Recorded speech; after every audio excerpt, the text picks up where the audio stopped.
అమ్మా నాకు వెనక ముందు ఎవ్వరు లేరు, నా దేవుడే నా దిక్కు, నేను ఎక్కడికి వెళ్ళి వెతకలేను, అడగలేను, దేవుడిని పట్టుకుని చెప్తున్నానమ్మా 24 గంటల టైం ఇవ్వు, రేపటి లోపల కట్టేస్తాను. మీరు ఎక్కడైనా చూసారా హాస్పిటల్లో డబ్బులు కట్టకుండా ముందు జాయిన్ చేసుకునే వాళ్ళు ఎవరైనా చూసారా? ఆవిడ రిక్వెస్ట్ మేరకు పై డాక్టర్తో రిక్వెస్ట్ చేస్తే జాయిన్ చేసుకున్నాం. సరే ట్రీట్మెంట్ జరుగుతూ ఉంది, చూస్తూ ఉన్నా.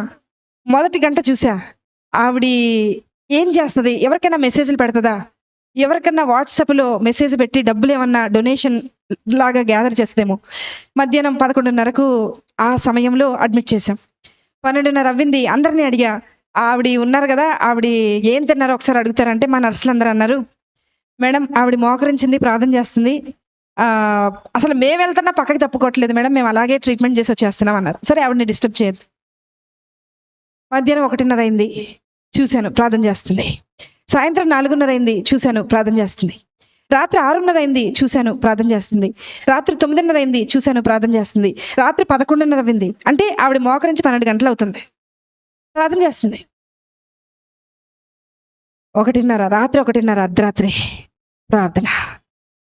ప్రొద్దున్న 4 నెక్స్ట్ డే స్టార్ట్ అయిపోతుంది, రౌండ్స్ స్టార్ట్ అయిపోతాయి, సెక్షన్ స్టార్ట్ అయిపోతుంది, అన్నీ స్టార్ట్ అయిపోతాయి, ట్రీట్మెంట్ స్టార్ట్.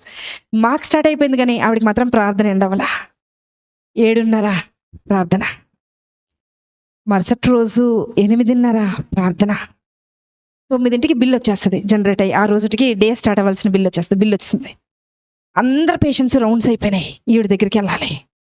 నా పైన ఉన్న డాక్టర్ అడిగారు, అమ్మా ఆవిడ బిల్ కట్టారా అని అడిగారు. నేను చెప్పబోతున్నా, నాకు భయం వేస్తుంది, ఎందుకో తెలుసా, ఆవిడ కట్టకపోతే నేను కడతానని చెప్పాను ఆయనకి. కానీ ఆవిడ ప్రార్థన చూసి నేను అనుకున్నా, కనీసం ఒక 75% నేను కడదాం, ఏదో చైన్ ఉంటుంది కదా, మా ఆయనకి తెలియకుండా అమ్మేసి కట్టేసేద్దామని అనుకున్నా. తెలిస్తే ఒప్పుకోరు కదా అనుకున్నా. ఆవిడ దగ్గరికి వెళ్తున్నాం, స్థలం లేక స్టెప్స్ కింద పెట్టారు, ఒక స్ట్రక్చర్ వేసి అబ్బాయికి ట్రీట్మెంట్ చేస్తుంది. అక్కడికి వెళ్ళేలోపు, అడుగు అక్కడికి పెట్టేలోపు డాక్టర్ గారు అన్నారు, నా పక్కన డాక్టర్ గారు అన్నారు, మేడం హాస్పిటల్ అని అన్నారు. చెప్పండి సార్, ఏదో మీరు చెప్తున్నారు అంటే ఇంకా కొంచెం టైం దొరుకుద్దేమో, ఏదైనా ఆన్సర్ ఆలోచించి ఆయనకు చెప్దాం, ఎందుకంటే ఆవిడ ఇంకా కట్టలేదు, ప్రార్థన అవ్వలేదు ఆవిడది అక్కడ.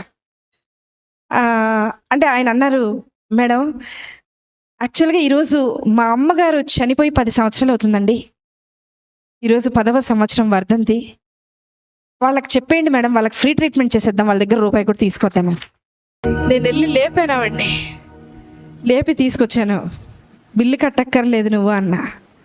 నాకు తెలుసు మేడం, నా భర్త వదిలేసి వెళ్ళిపోయినా, నా బిడ్డ నా చెయ్యి దాటిపోయినా, నన్ను ఈ లోకంలోకి తీసుకొచ్చిన యేసయ్య నా చెయ్యి విడిచిపెట్టడం.